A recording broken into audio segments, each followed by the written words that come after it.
নমস্কার, আমি মৌসুমি। আপনাদেরকে আমাদের চ্যানেল মনোরম মুহূর্তে আরও একবার স্বাগত জানাই। আশা করছি আপনারা সকলে ভালো আছেন এবং সুস্থ আছেন। সকাল সকাল না একটু বেশ তোড়জোড় ছিল রান্নায়। এখানে আমি চাউমিনটা বানিয়ে ফেলেছি আর এখানে ডিমগুলোও সেদ্ধ করে আস্তে আস্তে তার খোলাগুলো ছাড়িয়ে নিয়ে ওপরে নুন টুন মাখিয়ে নিচ্ছি। আজকে আমরা বেরোবো মুনস্টারের উদ্দেশ্যে। তো আমাদের বেশ কিছু কাজ ছিল। তো আমাদের জার্নিটা কিন্তু বেশ লম্বা হতে চলেছে জানেন। প্রায় 3 ঘন্টা 3.5 ঘন্টার মতো লাগবে। তো আমরা চলে এসেছি স্টেশনে, ট্রেনের উদ্দেশ্যে। আর স্টেশনটা এত সুন্দর দেখতে না, চারিদিকে শুধু বেরি ধরে রয়েছে। মানে আমার ক্যামেরা হয়তো অতটা নিতে পারছে না, কিন্তু প্রচুর বেরি ধরে রয়েছে সাইডে। আর এখানে আমিও রেডি। আসলে স্টেশনে এলে না আমার একটু মন খারাপ হয়ে যায়। যেদিন আমি আমার দেশ থেকে বিদেশে এলাম, ট্রেনটা আমাকে এই স্টেশনেই নামিয়ে দিয়ে চলে গিয়েছিল। আর এই দেখুন, এই যে ছোট্ট ছোট্ট প্লেনগুলো দেখতে পাচ্ছেন, আমার মনে হয় এগুলো কারোর পার্সোনালি হবে, মাঝে মধ্যেই উড়ে যায়। আজ কিন্তু একটু ভালো লাগাও কাজ করছে। সেদিনে দেশ থেকে যখন এসেছিলাম এই স্টেশনেই আমাকে নামিয়ে দিয়ে চলে গেছিলো। আজকে আমি এই স্টেশন থেকেই না ট্রেন ধরে ঘুরতে যাব। তো মজাটা একটু দ্বিগুণই হচ্ছে। তো ট্রেন চলে এসেছে, ট্রেনের মধ্যে উঠেও গিয়েছিলাম। প্রথমে আমরা আজকে যাব স্টোলবার্গ। স্টোলবার্গ থেকে আমাদের নেক্সট গন্তব্য হবে কোলন। তো এই দেখুন, ট্রেনের ভেতরগুলো কিন্তু মোটামুটি ফাঁকাই থাকে জানেন, খুব একটা বেশি ভিড় কিন্তু হয় না। আর এই বাইরের এই ভিউটা দেখুন, কি অপূর্ব সুন্দর দেখতে লাগছে না? মনে হচ্ছে যেন ক্যালেন্ডারের কোনো ছবি কাটিং করে বসিয়ে দেওয়া হয়েছে। এই দেখুন, ট্রেনের ভেতরটা পুরো ফাঁকা, আমি আর ও ছাড়া কেউ ছিল না। তো আমাদের প্রায় চলেই এসেছি স্টোলবার্গের কাছাকাছি, সেজন্য দুজনে মিলে দাঁড়িয়েও গিয়েছিলাম। আর ঠিক এই দেখুন, ট্রেন স্টেশনে ঢুকছে। স্টোলবার্গ স্টেশনটা না ভীষণই সুন্দর। একটু যে দেখবো দাঁড়িয়ে তার উপায় ছিল না, কারণ আমাদেরকে যথারীতি অপোজিট দিকে যেতে হবে। আর এই দেখুন, একটা ট্রেনও দাঁড়িয়েছিল। এখানে এত সুন্দর কালারফুল ট্রেনগুলো দেখলেই মন ভরে যাবে। খুব যে বেশিক্ষণ দাঁড়াবো খুব একটা বেশি উপায় ছিল না, কারণ আমাদেরকে তো আবার পরবর্তী ট্রেন ধরতে হবে, তাই না?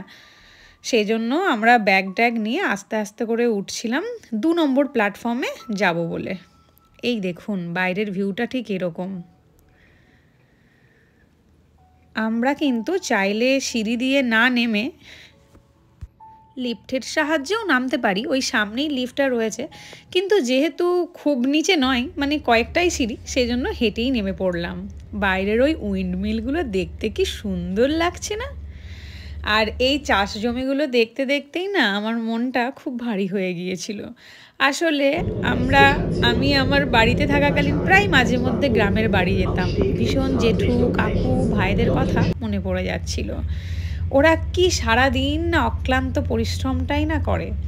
আসলে এখানে কিন্তু চাষবাসের গতানুগতিক আমাদের দেশে যেভাবে চাষ হয় তার থেকে অনেকটাই আলাদাভাবে চাষ হয়, কারণ এরা টেকনোলজিকে চাষেও ইউজ করে থাকে। এই যেমন ধরুন, ড্রোনের মাধ্যমে ফসলে ওষুধ দেওয়া। কখনো শুনেছেন?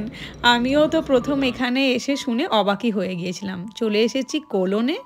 কোলন স্টেশন থেকে আমরা পরবর্তী ট্রেন ধরে নিয়েছি, যেটা আমাদেরকে আমাদের নির্দিষ্ট জায়গা মুনস্টারে নামিয়ে দেবে। আর এই দেখুন, সেই বিখ্যাত রাইন নদী। কি দারুণ দেখতে লাগছে না? যদিও ভিউটা খুব ভালোভাবে আমি দেখতে পাইনি, কারণ আমি অপোজিট দিকে বসেছিলাম। পরে অবশ্যই ঠিক ভালোভাবে আপনাদেরকে দেখাবো। আমরা যেই ট্রেনটায় উঠেছিলাম সেটার নামই ছিল রাইনি। তো এখানেতে বাইরের পরিবেশটা ঠিক কতটা আমি দেখাতে পারছি বুঝতে পারছি না, কারণ রাস্তার ধারে অজস্র ছোট ছোট বেরি হয়েছিল, পুরো বুনো বেরির মতন ঝাঁক ঝাঁক।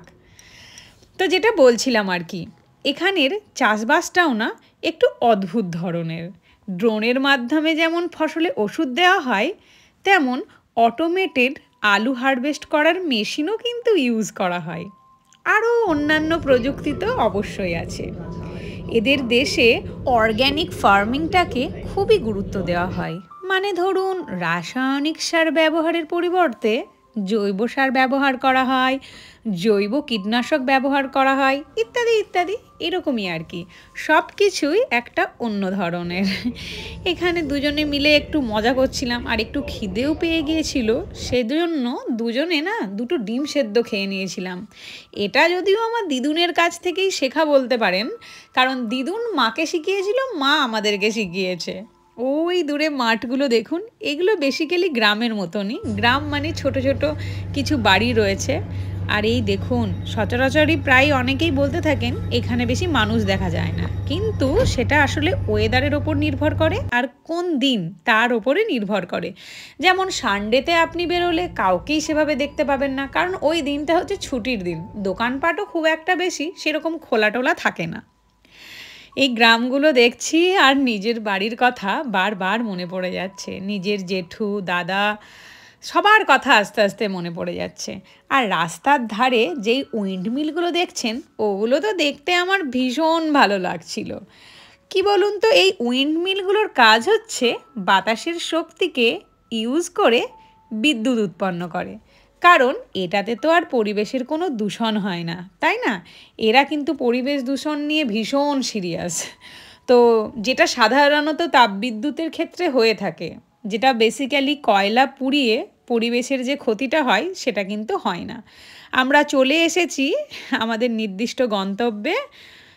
মুনস্টারে চলে এসেই একদম ঠিক হোটেলটা আমার স্টেশনের অপোজিটেই ছিল, কণ্ঠে নাম ছিল। রুমটুম ভীষণই ক্লিন ছিল, ভেতরে ঢুকেই আমার একটু বেশি ভালো লেগে গিয়েছিল। এই দেখুন, এটা বেডরুম আর এটা বাথরুম। বাথরুমও বেশ ঝাঁ চকচকে পরিষ্কার। রুমের কথা বলতে গেলেই মাঝে মধ্যেই হাসি পায়, কারণ আমরা যখন প্রথম বিদেশে এলাম তখন ফ্র্যাঙ্কফুটে আমরা একটা রুমে ছিলাম, যেটার পার নাইট টাকা নিয়েছিল 22,000 টাকার মতন। আর আজকে যেই রুমটাতে রয়েছি সেটাও খুব একটা কম দাম নয়, মোটামুটি ওই ধরুন 10-12 হাজার টাকার মতন। তো এখানে এসে খুব খিদে পেয়ে গিয়েছিল, সেজন্য দুজনে মিলে সেই চাউমিনটা বের করেছিলাম। আস্তে আস্তে করে সেটা খেয়ে নিয়ে একটু বাইরে বেরোতে হবে, কারণ আসার পথে আমার জুতোটি ছিঁড়ে গেছে। এই যে সেই মুনস্টার যেখানে আমার হাজবেন্ড, আমার কি গো, কাজ করতো আগে। তো এখানেই ওর অফিস, তো সেটাই আজকে আমি দেখতে যাব। তো তার আগে চলে এসেছি গ্যালারিওতে, এখানেতে আমার জুতোটা নিতে হবে। কি ভীষণ বড় একটা জায়গা। এখানে ট্রলি ব্যাগগুলো ছিল, ট্রলি ব্যাগগুলোও তো ভীষণ সুন্দর দেখতে। আসলে আমার না কাপড়ের ট্রলি বেশি ভালো লাগে, একটু টিপে টাপে জিনিস টিনিস ঢোকানো যায় আর কি। এই জুতোটা মোটামুটি আমার পছন্দ হয়েছে। এটা হচ্ছে স্কেচার্সের জুতো, আর খুব কমফোর্টেবল, ওই ধরুন 60 ইউরোর মতন। এখানে আস্তে আস্তে করে সেই জুতোটা নিয়ে আমরা রুমের দিকে যাব। ভেবেছি আজকে একটু ঘুরতে যাব। দেখা হচ্ছে মুনস্টার পার্ট 2 ব্লগে। ততক্ষণ আপনারা প্রত্যেকে ভালো থাকবেন, সুস্থ থাকবেন।